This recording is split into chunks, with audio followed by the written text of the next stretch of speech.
Bonjour tout le monde, Diane Ouellette, chroniqueuse hockey pour CMA TV. Je suis en compagnie de l'entraîneur-chef de l'équipe Junior 3A de l'Everest Côte-Sud, Simon Labrec. Bonjour Simon. Bonjour Diane. Toute une lancée actuellement pour votre équipe qui sont en série.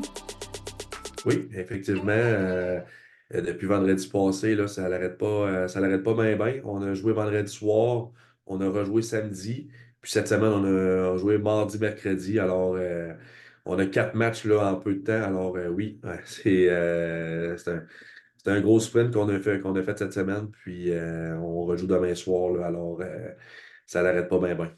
On pourra en parler un petit peu plus tantôt. Simon, j'aimerais ça d'abord aborder avec toi. On est déjà rendu au mois de mars. Donc, je présume que dans tes planifications, votre équipe de hockey a déjà commencé à regarder qu'est-ce qui s'en vient pour la prochaine saison. Évidemment, c'est sûr, là, on regarde toute la compétition qu'il y a dans la région de Québec. On n'a pas le choix là, de s'attarder à ça à assez de bonne heure. Mon directeur général adjoint et même entraîneur adjoint, Raphaël Saint-Laurent, on a mis en place là, un plan là, pour parler aux futurs joueurs là, assez rapidement en début de saison. Alors, Raphaël fait un bon travail à ce niveau-là. Même mes recruteurs vont voir beaucoup de matchs.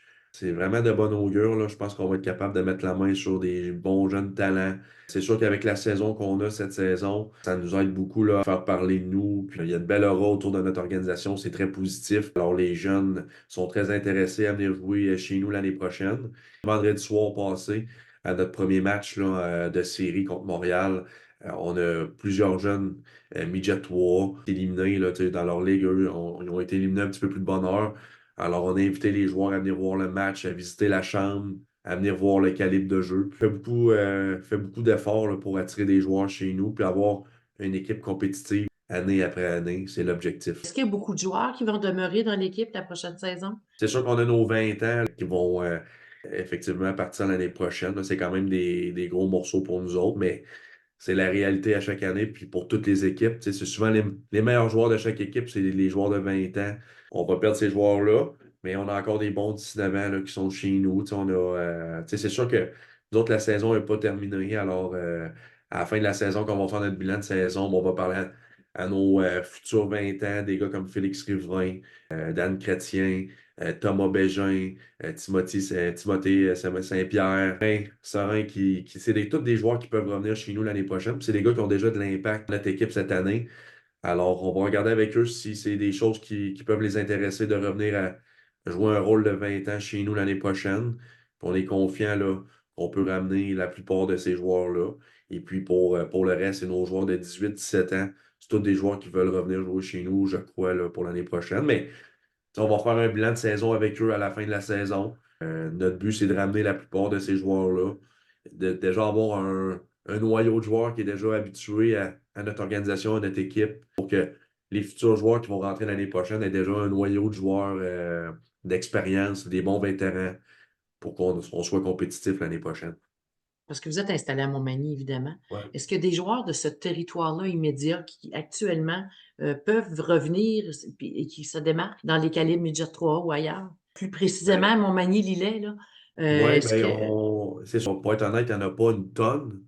Mais c'est sûr qu'on a un ou deux joueurs, c'est pas trois, qu'on aimerait s'emmener chez nous, évidemment. Là, tu sais, les bons joueurs de notre région, on veut pas les échapper. On a déjà pris contact avec eux. On est intéressé. Ça va dépendre du repêchage. Ça va dépendre un petit peu des spots qu'on a dans notre équipe. Mais c'est sûr que les joueurs de notre région, on veut les amener chez nous. On veut pas les échapper. Mais tu sais, il y a nous qui montrent l'intérêt, mais il y a les familles aussi qui ont des plans également. Là. Tu sais, il y a certains joueurs de la région qui ont décidé d'aller jouer dans d'autres régions, dans d'autres ligues. Ça, on n'a pas le contrôle là-dessus. Les joueurs de notre région qui sont de calibre à jouer, de Junior 3, on prend contact avec eux automatiquement, puis on essaye là, de faire en sorte de les amener chez nous. Ça, c'est une priorité pour nous autres. Là. Et comme tu disais tantôt, Simon, actuellement, le produit est fort intéressant. Et là, vous êtes dans les séries éliminatoires. C'est Oui, le cinquième match qui va se jouer cinquième match, oui. vendredi à Montmagny. Donc là, ce match-là, si vous le gagnez, vous gagnez cette portion de série-là. Actuellement, quand j'ai vu un peu tes reportages après match, vous dominez la glace contre les Rangers de Montréal. Ben, on domine pas, là, on domine pas. Le premier match a été très difficile. On s'est fait surprendre. On a perdu 5-1 le premier match là, à la maison.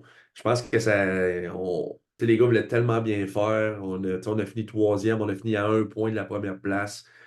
On avait du Je me monde. Tu sais, souviens, Simon, si tu me permets, oui, effectivement, dans notre entrevue de décembre, durant oui, le temps des fêtes, il y a plein de monde qui l'ont écouté en passant. oui, C'était une belle réussite, cette entrevue-là. Ça aide sûrement à faire en sorte que les gens vous oui. suivent. Mais tu l'avais mentionné que Montréal avait fait des changements importants. Tu ne les voyais plus avant Ouais, les ouais. séries.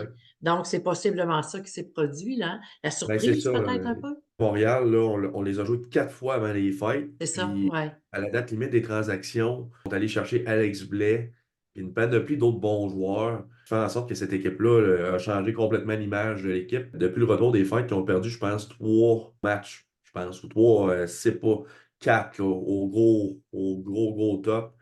Alors, c'est sûr que l'image de cette équipe-là a changé. Puis, je pense que si cette équipe-là aurait eu ces joueurs-là pendant toute la saison, on aurait probablement fini un petit peu plus haut au classement. C'est sûr que nous autres, en tant qu'équipe, on avait l'avantage de la glace. On a eu une bonne saison. On a eu une bonne foule, ce match-là. Et puis, je pense que les gars ont peut-être pas voulu trop en faire. On s'est OK. sorti rapidement de notre plan de match. Puis, Montréal était prêt.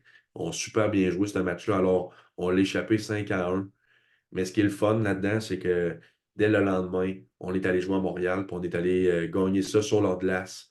On a eu beaucoup de caractère. On dirait que suite à ça, ben là, on s'est créé du momentum. Puis on joue du bon hockey, mais Montréal joue très bien également, là. Tu sais, c'est tous des matchs serrés. Puis, tu sais, il n'y a rien d'acquis, là. Tu sais, demain soir, on joue, puis il y a les périodes par période, match par match. Puis même si on mène 3-1, là, il n'y a absolument rien d'acquis parce que Montréal là, nous donne une très belle opposition, puis ils ont beaucoup de talent. Alors, il va falloir être prêt demain aussi. Est-ce que tu es surpris, content, euh, comment je pourrais bien dire ça, par rapport au caractère de ton équipe, la façon dont ils réagissent? On se souvient qu'en décembre, tu l'avais prédit que tu as une Hmm. équipe de série, mais Ouais, est-ce qu'elle répond comme tu croyais qu'elle pouvait répondre ou c'est absolument. encore mieux que c'était? Je suis pas surpris de la manière qu'on ait répondu après notre défaite de 5-1. Je connais mon équipe, je connais mes joueurs, puis je savais qu'on pouvait rebondir de cette défaite-là. Les gars me surprennent tout le temps, là, tu sais, je veux dire, je suis pas surpris, mais ils me surprennent toujours de plus en plus. Tu sais, je veux dire, on perd 5-1. Le lendemain, on a toute une performance, on va gagner 4-2. Puis les 2 derniers matchs, on a eu de l'adversité dans ces matchs-là. On n'a pas toujours bien géré le 60 minutes. Et on a des moments forts. On est opportuniste, tu sais, j'ai le Opportuniste? mot clutch, là. On clutch au bon moment. Je sais pas en français comment on pourrait le dire. On réussit C'est là, à ça. chercher les gros buts au bon moment. Puis ça fait en sorte qu'on va chercher des victoires. Donc, tu sais, je suis pas surpris, mais en même temps, les gars me surprennent toujours un petit peu plus parce que c'est des moments critiques à notre saison. Puis les gars répondent bien. On est vraiment une belle gang, on est une famille, puis on est tissé serré. Fait que même quand ça va moins bien, mais les gars se tiennent ensemble, on reste positif, puis on trouve toujours une manière là, de marquer les gros buts, puis d'aller chercher des victoires. Puis c'est ça l'important. À quoi on peut s'attendre? Je le sais, là, vous n'avez pas gagné. Le match, c'est pas fait, là. On le sait.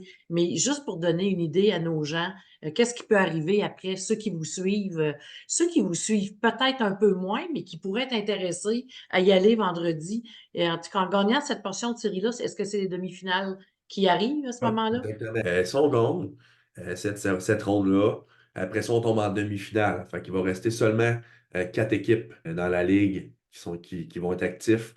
Puis la gagnante de cette série-là s'en va en grande finale de la ligue. Encore 2 rondes suite à la ronde actuelle là, qui est en cours. Quelle sorte de match qu'on peut s'attendre vendredi, Simon? Écoute, ça va être difficile parce que Montréal, eux autres, ils vont y aller. Tu sais, les autres, leur objectif, ça va être de retourner jouer à Montréal le samedi soir. Alors, c'est sûr qu'ils ne la donneront pas facile. Tu sais, encore hier, là, on menait 5-1, puis on menait 6-2, puis ils lâchent, je sais pas. Ils ont marqué 2 buts en fin de troisième période, puis ça finit 6-4 le match. Puis on a plus ou moins bien aimé notre fin de match parce qu'on a un petit peu lâché à 5-1, 6-2. Fait que, tu sais, la morale de l'histoire, c'est que même si on mène par 4, Tant que c'est pas c'est fini, ça. hein?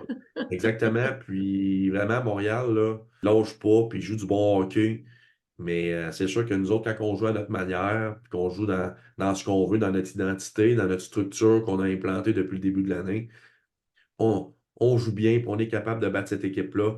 Mais Montréal, c'est une équipe qui ne lâche pas. On l'a encore vu hier soir. À 5-1, 6-2, ils n'ont jamais lâché. Alors, je m'attends à ça vendredi soir, ce qu'ils sortent fort pour essayer de prolonger la série. Puis les autres, ce qu'ils veulent, c'est de revenir sur leur glace samedi soir, puis ils vont tout C'est faire pour sûr. ça. Puis nous autres, il va falloir être prêts à ce défi-là. Il n'y a absolument rien de joué pour l'instant. On est en bonne position, mais on le sait. Il faut y aller période par période, match par Ah, match. donc, à ce Euh, moment-là, Simon, là, le 7e joueur, là, il a sa place. Vous avez besoin du 7e joueur demain soir, là. Lui peut faire la différence dans votre préparation, dans la façon de jouer. Il peut vous aider à soulever cette équipe-là pour aller gagner ce match-là. Absolument, là, ne te le cacheras pas, là, les foules se sont améliorées un petit peu cette année, mais là, c'est le temps de venir, puis de venir voir c'est quoi le calibre, de venir voir notre équipe qui a performé tout au long de la saison. Et puis, je le sais qu'à l'intérieur des joueurs, tu sais, vendredi soir, on avait quand même une belle foule vendredi soir passé. Puis les gars, ils n'ont pas sorti comme ils voulaient. Tu sais, on a perdu 5-1.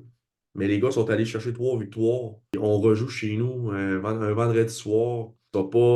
Ça sera pas facile. Mais justement, si on a de l'ambiance, on a 500 personnes qui mettent de l'ambiance dans l'aréna, je pense que ça peut nous aider. Puis ça peut aider les joueurs à se motiver puis à aller trouver de l'énergie quand ça va moins bien durant le match.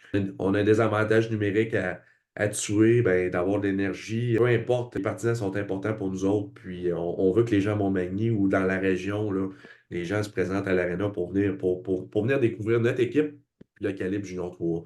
C'est la première fois là, que l'équipe de l'Everest va aussi loin dans les séries de son histoire, de Exactement. toute façon. Exact. Parce que je pense que c'est l'année qu'il y avait quand même une possibilité de se rendre là. C'était la saison de la COVID. Exact. Alors, oui, depuis ce temps-là, c'est la première fois qu'on réussit à se rendre aussi loin. Puis on est en bonne posture, puis on a besoin de nos partisans. Puis les joueurs le méritent vraiment. Alors, on va vous souhaiter vraiment le meilleur succès demain soir. On va se reparler assurément d'ici la fin de la saison. On sait que vous êtes déjà en période de recrutement. Oui, Donc, comme on peut voir, là, l'Everest, de toute façon, vous avez été en action au niveau du recrutement, dépister les joueurs. Vous avez fait ça tout oui, au long de la saison. Alors, votre objectif, votre but, c'est d'aller d'abord le plus loin possible dans ces séries-ci mais c'est sûr. Oui. et de représenter encore une équipe très compétitive pour la prochaine saison. Absolument. Tu sais, je suis vraiment bien en entouré, là. Tu sais, moi, c'est sûr que tu sais, je suis le directeur général de cette équipe-là, mais je suis entraîneur-chef. Puis là, présentement, on est dans un moment crucial, là, crucial de notre saison. Puis, tu sais, je suis entouré là, de bonnes personnes, de bons recruteurs, de Raphaël Saint-Laurent qui m'aide énormément à réfléchir à l'année prochaine. Alors, on est vraiment une belle équipe de travail. Puis c'est ça, ça fait en sorte qu'on a du succès présentement. On travaille fort pour avoir du succès C'est là, dans ça. les futures années. Puis sans mon personnel, on n'y arriverait pas. Puis je suis vraiment emballé par l'équipe qu'on a cette année, mais par l'équipe qu'on peut avoir l'année prochaine également, parce qu'on a vraiment une belle équipe de travail au niveau de l'organisation hockey là, à l'Everest. Fait que je remercie mon staff, puis je remercie mon équipe de cette année parce que nous permettent là, d'avoir du succès là, autant cette année que je pense qu'on peut en avoir l'année prochaine également. Tu disais très bien tantôt, étape par étape, période par période, l'important, c'est de sortir gagnant de cette portion de série-là pour pouvoir aller vivre la suite. Exactement, c'est comme ça qu'on fonctionne au jour le jour, match par match, puis on va pas plus loin que ça. Mais bon succès! Un gros merci, Diane.